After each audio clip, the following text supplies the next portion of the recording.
everybody, welcome back to my channel, or welcome to my channel if you are new.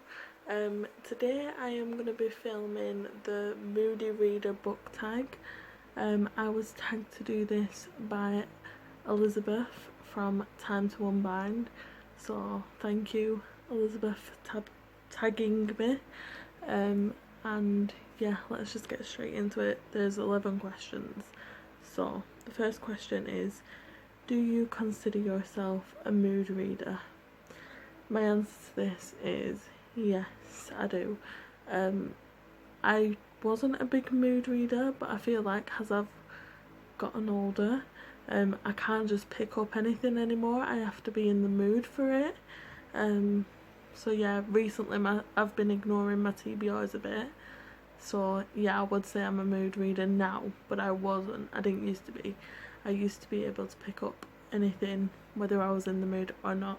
So there we go. Do you set TBR lists and do you stick to them?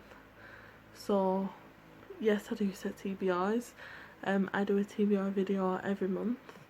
And do I stick to them? It depends. It might get to the end of the month and I might not have read them, but again, that's only happening recently because I am a mood reader now. Well, I've become one, and I only read books if I feel like it. If I don't feel like it, then I'm not going to read it. So yes, I do set TBRs. Do I stick to them? I try, but one or two books might not get read, but yeah. Do books affect you emotionally, and does the book rub off on you? Does the mood of a book rub off on you, sorry? Yeah. If a book's sad, it will affect me. Like, I'll be sad, I'll cry. Yeah, I'll cry depending on how sad the book is, I'll cry constantly.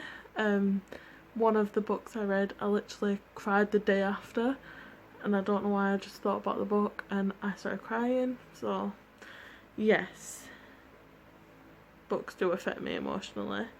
Does the mood of a book rub off on you? Yeah, I guess so. If the book's sad, I'll be sad. Most books actually don't make me sad for that long though. Like, I'll be able to like just move on straight away. Like, it doesn't, like, if I'm sad, I won't be in a mood with people around me, if that makes sense. So yeah. When you're feeling sad, do you like to read sad books, happy books, or neutral books? When I'm feeling sad, I kind of just don't really read. Or if I do read, I'll just like read bits. So I guess neutral. I suffer with depression, so you know, constantly there's like, I'm like constantly sad and depressed. So yeah, I guess neutral, because I just read literally anything. Obviously if I am sad and in a state of depression, well, if my depression's really bad, I'll usually put a book down if it's really affecting me.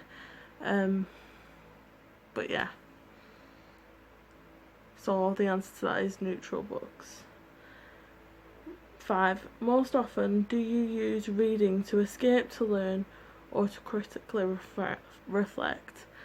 The answer to this is to escape. And I guess to learn, because like I read LGBTQIA books to learn about the LGBT community. I read books from black people to learn more about black culture and stuff like that. So I guess that I do read, but like I don't read really non-fiction, if that makes sense. So I'm not like sitting here reading like, I don't know, a book on Spanish or whatever. So yeah, I guess I do learn from my books, or I try to, but most of the time it's just to escape. It takes my mind away from the real world and it just helps, so to escape mostly. What is a book that made you laugh out loud? For this, I'm gonna say any books in the Cassandra Clare series. I think mostly the Mortal Instruments, because I quite liked Jace and Simon's relationship, and their relationship is a funny one, and any interaction with those two is usually funny. So I will say any of the Mortal Instruments books, because of Jace and Simon. When they're in a scene together, it's just amazing, and they were the scenes in the Mortal Instruments that got me laughing the most, when Jace and Simon were together. So I'd say any of the Mortal Instrument books. So yeah, that's that answer. What is a book that has made you cry, or if you don't cry, one that really moved you? The book that made me cry the most, I actually haven't got here. My sister's borrowing it at the minute, and it's by Mike Gale, and it's called Half a World Away. I'll put a picture of it here. That book, that's the book that I cried the day after I read it. It touched me so much, and I couldn't stop crying. I cried for like an hour after reading it, and then I cried the day after. Like, it's just, no.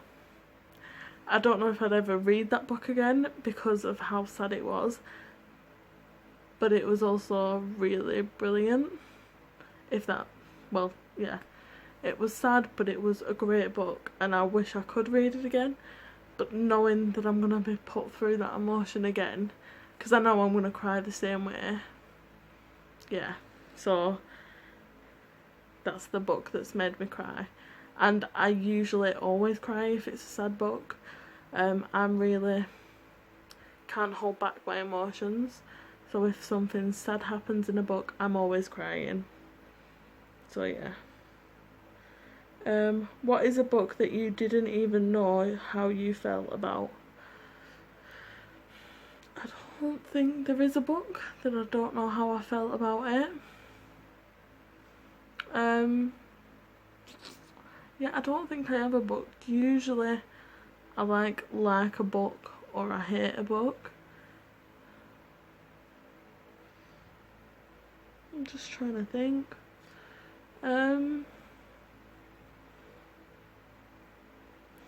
I would say, actually, there is one. Simon versus the Homo Sapiens Agenda. I didn't know whether to love that book. I didn't know whether I loved it or I hated it. So yeah, I'd say that. Just because, yeah, I didn't know. I'd read it and I was like, okay, I've read it. But like, I struggled to give it a star rating because I didn't know whether I loved it or hated it. So that's the only book where I haven't really known how I felt about it. So yeah. Are you more likely to read on a sunny day or a cloudy day? For me, cloudy all the way. If it's hot, nope, you probably won't get me reading. Like people say, I'd like reading on the beach and stuff. I could never do that. I don't like being in direct sunlight and reading. I just get overheated, and yeah, I don't like being in the sun and reading. I'd much rather be a cloudy day and read. So yeah. Number 10. Do you usually set the mood when you read? Music, lights, smells? No. The only thing I really do before I read is I put on YouTube, I have a playlist of like people's read with me's, and I have like ambience, like rain sounds and stuff like that. I might do that occasionally, but no, there's nothing really that I do. Like, I don't light a candle or anything. I'm just not that kind of person. If I read, I'm gonna read anywhere, no matter what the ambience is like. So yeah. 11. Can you leap from book to book, or do you need buffer time between them? I feel like I kind of need a couple of hours after finishing a book to gather my thoughts and what I think about the book. before leaping onto another book, but it also depends. I could probably read a fantasy and then jump straight into a romance because they're two different types of books, but I don't think I could read two fantasies back to back straight away, if you get what I mean. So yeah, that's the last question as well. So I'm supposed to tag people now, but I'm just gonna say, if you want to do this tag, then say I tagged you. Because yeah, so if you want to do this tag, you can happily say I tagged you. And yeah, thanks to Elizabeth for tagging me. I'm gonna link her channel in the description below because her channel is amazing and she's amazing. So yeah, thank you for watching this video, and I'll see you in my next one. Bye.